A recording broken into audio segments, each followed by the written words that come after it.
Hey guys, I got my new building built. I think one of my last videos I had it looked like I was building a deck. Essentially, that's how this is made. I built like a 24 by 32 deck, pretty much. I'll show you here. Get the keys.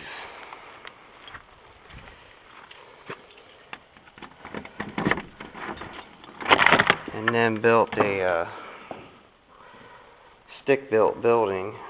Hold on, I get some light going with opening the doors.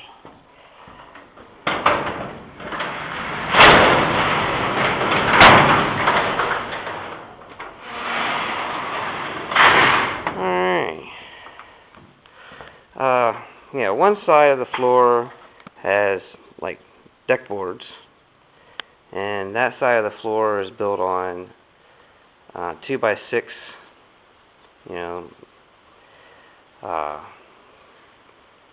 basically a 2x6 legal floor joists. 2x8 or 2x10 would be, better, but for over here, it's just going to be, you can see I got like a wall going down through the middle, and then I got like one sheet of OSB, but this side I'm going to put tools, and it's not an awful big area actually for tools, but I got a doorway right here. I can put like some insulated doors up and like insulate this side, and I'll be able to actually heat this side. I can get underneath this floor to insulate the floor, and of course I'd need to do something with the ceiling. But I built to roll units in through, and my hobbies is four-wheelers, and not really a hobby with a tractor, but I get a lot of free tractors or cheap tractors, and I built to roll them in here and work on them and keep them serviced, and I can heat it in here. I suppose even once I have some grid power, I could probably put an air conditioner or something in this side. Got a recent purchase.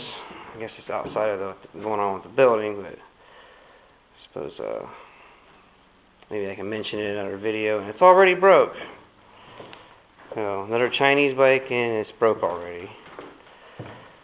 This side of the floor, the perimeters are on posts, 6x6 posts every 8 foot, and then but the middle of this floor, it's on, basically has 6x6 runners underneath of it that's on like a pier. So this side here, supporting in the middle, is not on a post. I designed it basically that you would be able to run one car up the center of it and park it. So I wouldn't put, if you did put two cars in here, it's a 16-foot opening door. You could probably put like really light vehicles if you had two of them in here. But basically, it's just the very edges, of each side of the bay is not supported very well. It's supported with hangers, steel hangers and all that, but there's not good support lengthways underneath the joists, whereas in the middle it is. It's on 24 center, which isn't the best, but it's good for a garage. This probably wouldn't even be really considered a garage. It's probably more along the lines of it's on poles, just like a pole building, but it doesn't have a permanent foundation. It's basically a giant shed. It'll probably be taxed as a pole building or a garage. Whenever I went and got the permit, I told them that I was building a storage building. So I think I did see the permit guy going down the road. He kind of like stopped and was sitting there looking at it for like 5 minutes. So he never did stop and never once did I have anybody stop and, you know, inspect it or criticize it or tell me I needed to do anything any different than what I did. Pretty much, you know, I didn't get plans with the building, but I bought a kit, but it came with, like, you know, how to do stuff to code kind of stuff, and pretty much I didn't do anything any different. I don't think I really learned anything from it, you know. I just kind of looked through it, and I watched some videos.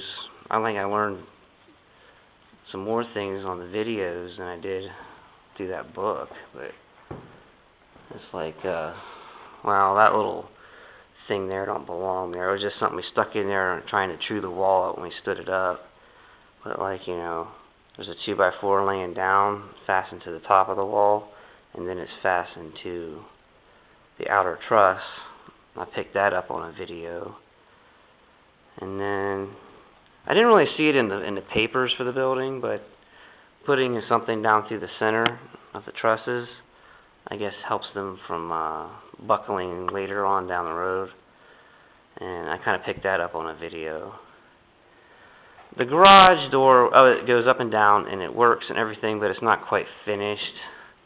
You see, I kind of have like a 2x2 coming down from the ceiling, kind of hanging it, and then the spring, we kind of figured out that we kind of had to have it hanging up some, you know, so it didn't drag the door. And then on this side, it's still not fixed. I'm going to replace those 2x2s, probably hang a 2x6 coming down, just one 2x6, and then hook everything to that. Basically, we're just doing some trial and error, you know, making the door so it goes up and down and works properly.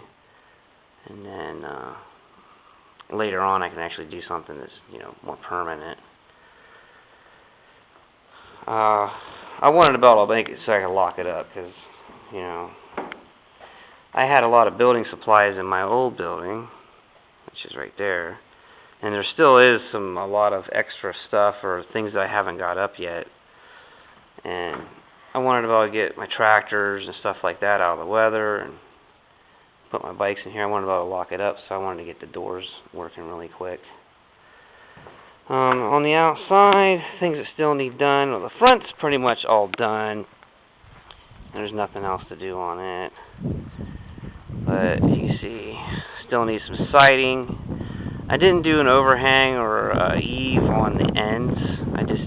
It seems to me like it's a pointless thing, because you know, it's not doing any venting or anything usually when it's on the end, and it's vinyl sided, you know, it's plastic, so it's, who cares if water goes down and hits the side? I don't see the point in it, but I did keep the trusses full length overhang. Everybody thought it, you know, because well, I'm going to put some soffit up, but when the water comes down, you got, you know, a good bit of space between the front of the building and the, you know, the face, you know, for water to come down and hit. So the water is about 18 inches away when it comes down and hits the ground.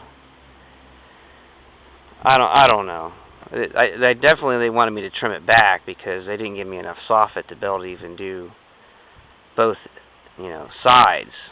So, you know, I ran out.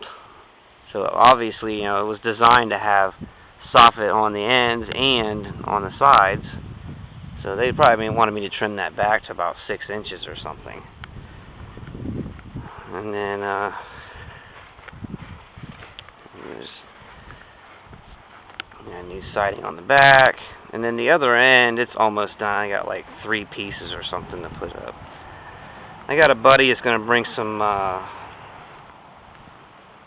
might bring some scaffolding. He said he can get some hands on some and make it easier to do cutting all those angles. You see on this end here. I got a little door. I don't have the key on it, but basically it allows me to get underneath the, you know, tool side of the building. You can crawl into the other side, but it gets so close to the ground that maybe a little kid could get up in there. But there is enough room on this side. I can use it for some storage, stuff that ain't gonna rot, maybe like body plastics or things. I thought about putting my air compressor under there. Make it so it's not so loud. And then it's kind of like skirted with 2x6 treated 2x6s. The lifespan of this building probably will be however long the treated wood could last. It's treated wood's kind of funny. You'll pull a treated board out of the ground that's been in there for 30 years and it still looks like brand new. And sometimes you pull one out that's been in the ground for 10 years and it's termited and half rotted off. So just depends on how much water, I guess, is sitting in and quality of the treatment. But I figure this building will last me, so I'm 36. By the time this building starts to have any problems, I ain't gonna give a crap. So it's exactly what I need. It's a giant shed I can put all my crap in. I'll probably eventually run out of room in it, but I think I'm going to keep my old building that's out there for a little while, and until it starts to have some problems. Basically, my old building, I've mentioned before, but I guess I'm going to do a little recap. It's an old trailer. It's a 1965 mobile home, and it used to come all the way out to about in here somewhere. But and you see right there at the top, there's like a gap in the wall. The wall was falling out of it, but I cut it in half, and the one wall was starting to fall out of the side of it while I was working on it. And pretty much the truss system that I built for it is kind of holding it together, and it's not even really sitting on blocks. I put some blocks in the front right here before I cut it in half, because the house actually fell off its blocks. Whenever I came out here, there was some blocks leaning sideways in the front, and then the whole back section, which is this, was sitting on the ground. The frame is sitting on the ground. So the back part of the frame is actually sitting on the ground, and then the front is, which would be this end, is sitting on a block on each side. So and it's starting to lean back and things like that. I don't know, it might last 8 or 10 years or something, but I'll use it for what it's worth. Alright, well,